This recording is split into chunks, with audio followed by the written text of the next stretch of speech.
Riding on board with Daniel Dye. He's in the 12th position, giving us great pictures of what's going on all around him. Look at those 4 playoff drivers highlighted in yellow in the top 4. Look right behind them in 5th. Caden Honeycutt doing a great job. Yeah, he's showing why he deserves a full-time opportunity, and Al Neese has given him that. Over in them exhaust pipes, backfiring. That 77, if you see the 7 of Zillage get to the inside of Chase. Chase loves this racetrack, does a great job here. Martinsville's a must track what a today, job too. Zillage is doing. Remember, Chase Purdy has not been to pit road yet. Zillage came in back on lap number 38.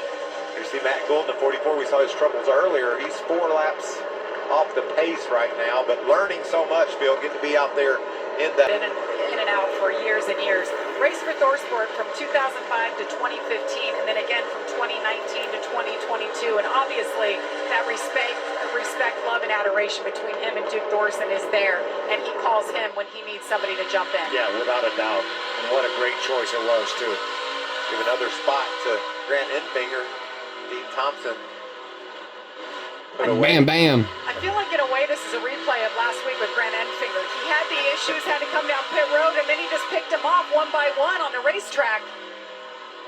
We talked about our top 7 trucks staying out at the end of that stage. Well, they're still running 1st through 6th right now. Bam. Chase Purdy is the only truck that has lost any positions, and he's only fallen back to the 10th position.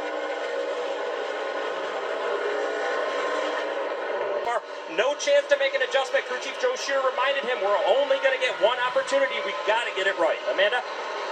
Yeah, Enrique, Nick Sanchez's main complaint hasn't been with the truck, it's been with the track.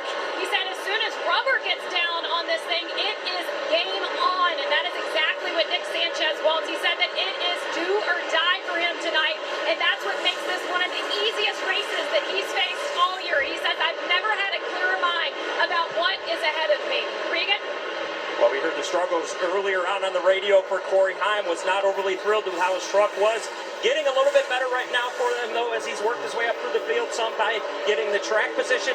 Still needs help with the rear of the truck. The front has turned all night long. The rear is not keeping up with it, meaning it's slipping and sliding just a little bit.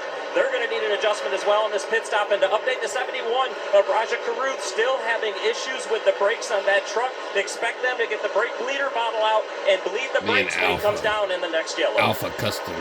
Not what that team wanted to have happen. Raja Caruth back there with his hands full in 24th. Remember, it's all about points. He was the first driver below the cut line coming in, and he received 0 stage points in stage 1. How about that yellow and black number 9 of Grant Enfinger trying to grab that 9th spot from Connor Zillage? Remember, flat right rear tire qualifying, 33rd, started 33rd, and here he is now knocking on the door, the 9th spot already up into the top 10. And how about Tyler Ankrum? We've witnessed his struggles today, and there he is right behind Grant Enfinger and Connor Zillage. I texted with Grant after qualifying. He said, don't you worry about me, Mikey.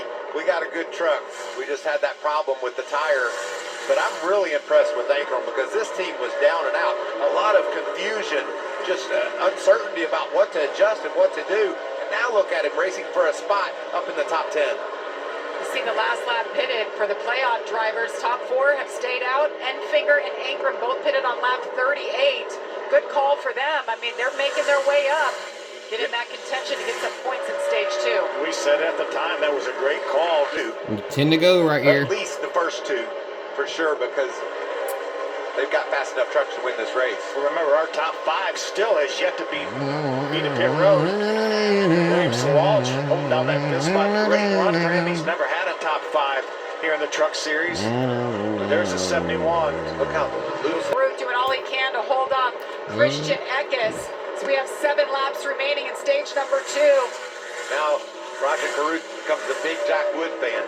Jack is the next guy ahead of Eckes and Caruth and wants to make sure if he can't stay on the lead lap, Jack does. You can see Raja just can't get down in the corner. Once it gets to the center of the corner, then he's fine, but he just can't get down in the corner, and that's where he's going to lose that spot and lose that lap to Christian Eckes. There you see, just ahead of the leader. Next truck in line, Jack Wood. So Raja Caruth goes a lap down. Christian Eckes just continues to to dominate this field. Jamie, as we're watching Raja Caruth right now, keep an eye. See the right sides right there?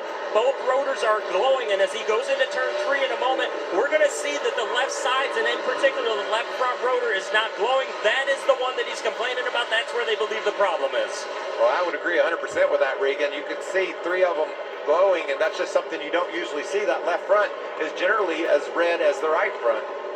Yeah, definitely an issue. And Rajah reported during, prior to his pit stop, it didn't feel like the left front brake was working, and he is exactly right. And I saw brake rotor pieces come out of it. It's not, it's broke off.